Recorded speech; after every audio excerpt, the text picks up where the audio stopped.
Exercise 1.3। इस exercise को शुरू करने से पहले हम कुछ एग्जाम्पल्स यहाँ पर देखेंगे, उसके बाद हम एक्सरसाइज को स्टार्ट करेंगे। ठीक, अब यहाँ पर हमारे पास सपोज़ 2 नंबर्स हैं। फर्स्ट नंबर इज़ 2/5 और सेकंड नंबर हमने ले लिया है 10/3। ठीक है, ये 2 नंबर्स हमारे पास है। अब इन दोनों ही नंबर्स का हमें डेसिमल एक्सपांशन करना है। डेसिमल एक्सपांशन करना है यानी इनको डेसिमल में कन्वर्ट करना है। सबसे पहले हम 2/5 को डेसिमल में कन्वर्ट करेंगे तो 2/5। यहाँ हम 2 में 5 से डिवाइड लगाएंगे, जैसे सिंपल हम डिवीज़न करते हैं। डिवाइड नहीं होने के 0, डेसिमल लगा करके हमने एक 0 यहाँ पर बढ़ाया है, तो ये डिवाइड जाएगा 5 4 ज़ा 20। यहाँ पर आपका रिमाइंडर जो आ गया है वो 0 आ गया है और आंसर हमारे पास आएगा 0.4। यानी इसका जो डेसिमल एक्सपांशन होगा वो हमारे पास आएगा 0.4। इसका हमें एक आंसर मिल गया है। अब हम इसका डेसिमल एक्सपांशन करते हैं 10/3 का। 10 डिवाइडेड बाय 3, 3 3 ज़ा 9। डेसिमल लगा करके हमने एक 0 यहाँ पर बढ़ाया है, 3 3 ज़ा 9।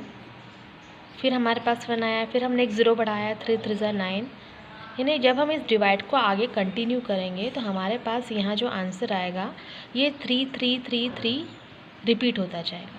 यानी हम इसका आंसर जो लिखेंगे वो हम लिखेंगे 3.333 - या फिर इसको लिखने का जो एक दूसरा तरीका है वो हम लिखेंगे 3 यहाँ पर डेसिमल के बाद जो ये 3 आ रहा है ये रिपीट हो रहा है, इसका रिपीटेशन हो रहा है, तो हम डेसिमल के बाद जो नंबर जो डिजिट रिपीट हो रहा है उसके ऊपर हम बार लगा देंगे 3.3 बार। तो ये हमने 2 टाइप्स के यहाँ पर नंबर्स देखे हैं जिनका कि डेसिमल एक्सपांशन हमने किया है। तो फर्स्ट टाइप का जो नंबर है उसका डेसिमल एक्सपांशन हमारे पास आंसर आ गया है, और जो सेकंड टाइप का नंबर था 10/3 उसका डेसिमल एक्सपांशन करने पर भी हमारे पास आंसर आया है, लेकिन वो बार में आया है 3.3 बार, क्योंकि यहाँ पर जो डेसिमल के बाद जो डिजिट आ रही थी वो रिपीट हो रही थी, तो इसको हमने लिखा है 3.3 बार। तो इसका जो डेसिमल एक्सपांशन होगा 2/5 का, उसका डेसिमल एक्सपांशन होगा, this is terminating decimal expansion.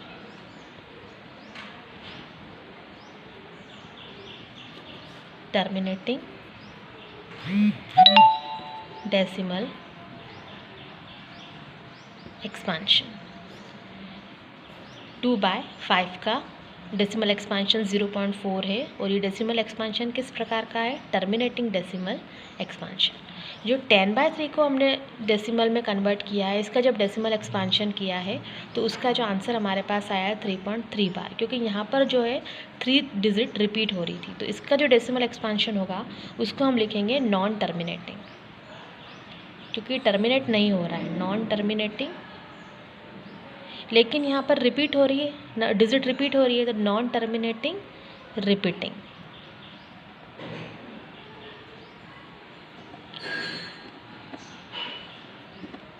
Decimal expansion.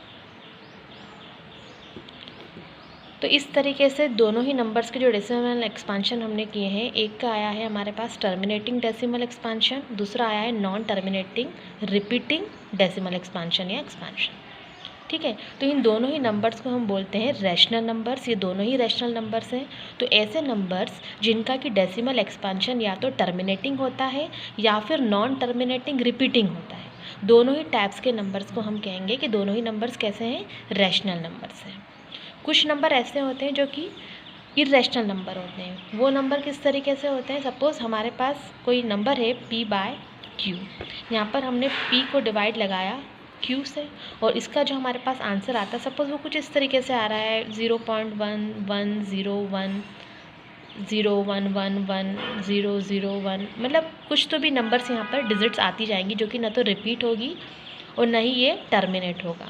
यानी इसका आंसर हमारे पास कैसा मिलेगा? इसका decimal expansion non terminating non repeating. तो इस तरह के जो नंबर्स होते हैं उन्हें हम कहते हैं इर्रेशनल नंबर्स, जिनका कि डेसिमल एक्सपांशन नॉन टर्मिनेटिंग होता है और नॉन रिपीटिंग होता है, इसमें डिजिट्स रिपीट भी नहीं होती हैं।